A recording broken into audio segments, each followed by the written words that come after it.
Hi, my name is Fouad Hamidi, and it's my pleasure to present our paper entitled Using a Participatory Activities Toolkit to Elicit Privacy Expectations of Adaptive Assistive Technologies on behalf of our research team from the University of Maryland, Baltimore County, and New York University.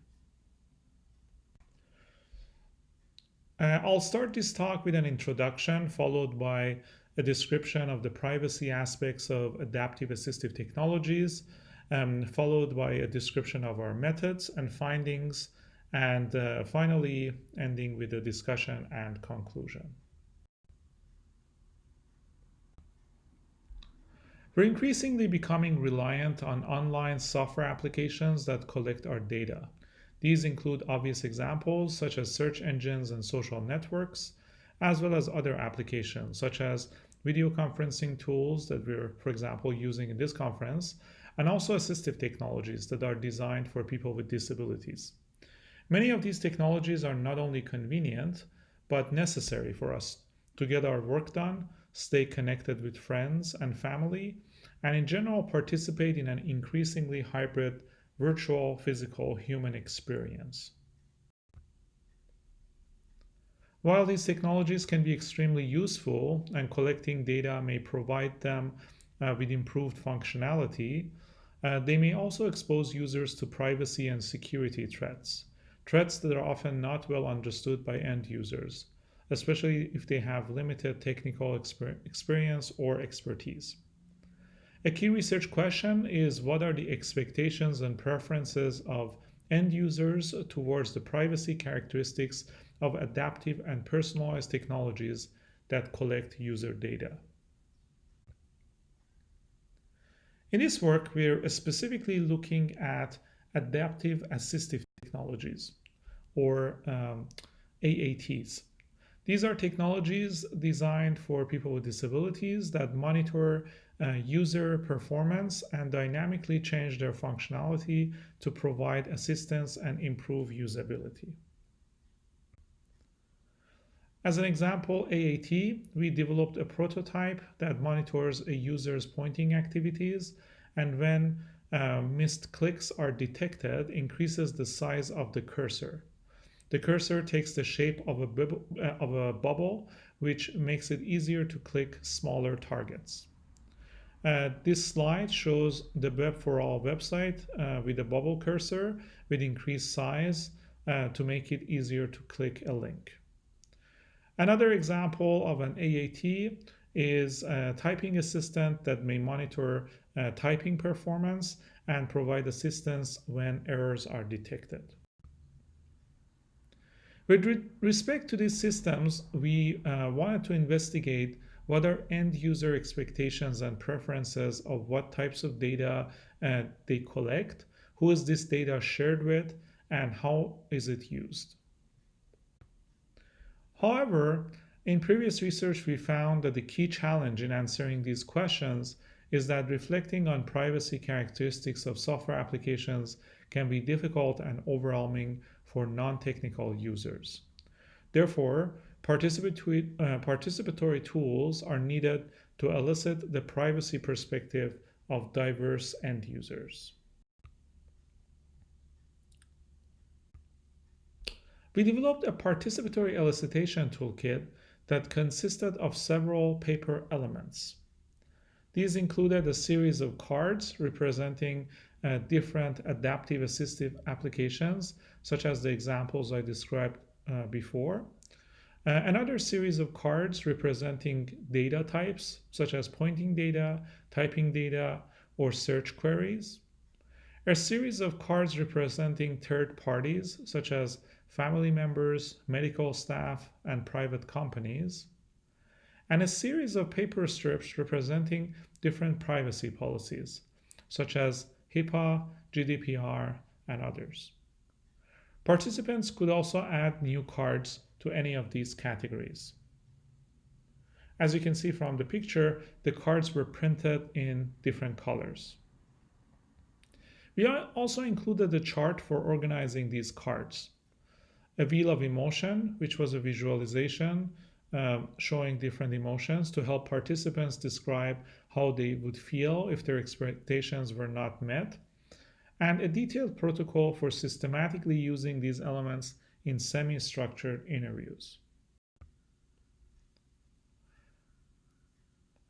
During interviews, participants would use the elements in a series of activities to help reflect on and describe their privacy perspectives in different use scenarios. In this talk, I will only describe the first two activities briefly because of time. Please see the paper and the accompanying supplement for details.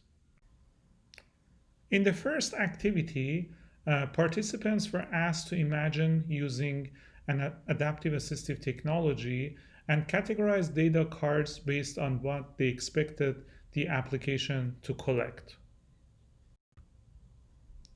In the second activity, participants were asked to arrange third-party cards on a chart to identify who they expected to have access to their data and who they did not.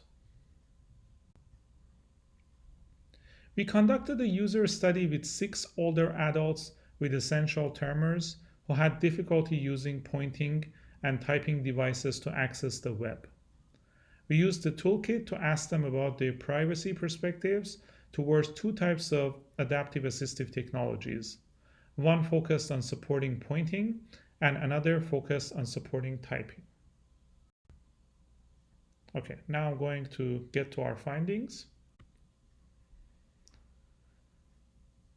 With respect to the data that participants expected the applications to collect, participants expected each AAT to only collect data related to the activity it meant to support. So for example, they expected the AAT supporting pointing to only collect pointing data. Prior to completing the activities, only one participant expected that health data may be collected or be inferred to by an AAT. However, once they completed the activities, all participants commented on and expressed concern about this possibility. With respect to the question of who should have access to my data, participants were receptive to their data being shared with the application developers and medical professionals, but not with other third parties. For example, participant 1 said, "I think the developers are doing something useful. I think they need the data to do the program. But then I wouldn't want them to share my data with these," pointing to other third-party cards. Additionally, participants expressed a range of nuanced preferences for who they would expect to access their data collected by each application. This table shows the number of participants that answered yes, no, or maybe to the question of whether they expected their data to be accessed by each third party. The number of no's are much higher for third parties such as friends, family members, or advertisers compared to private assistive technology company or medical professionals. When asked about what standards should protect their data, participants chose a range of privacy standards to govern the collection and use of their data. These included HIPAA, GDPR, and other customized policies. One theme that was connecting these preferences was that participants wanted to have agency and be informed about how their data was being used. In the words of participant 3, "I'd really want to know the purpose and intent of friends, insurance companies, and employers' interest in having that data available, and be able to evaluate that in each individual case, rather than grant blanket permission." When asked about how would they feel if their expectations were not met, participants described negative feelings, including annoyance, anger, and frustration. More negative feelings were expressed if typing rather than pointing data was shared. Participants expressed particularly intense negative emotions if the government accessed their typing data or insurance companies access their pointing data. Specifically, participants were concerned about insurance companies using errors in their pointing data to deduce that they might not be able to do other tasks such as driving or using computers.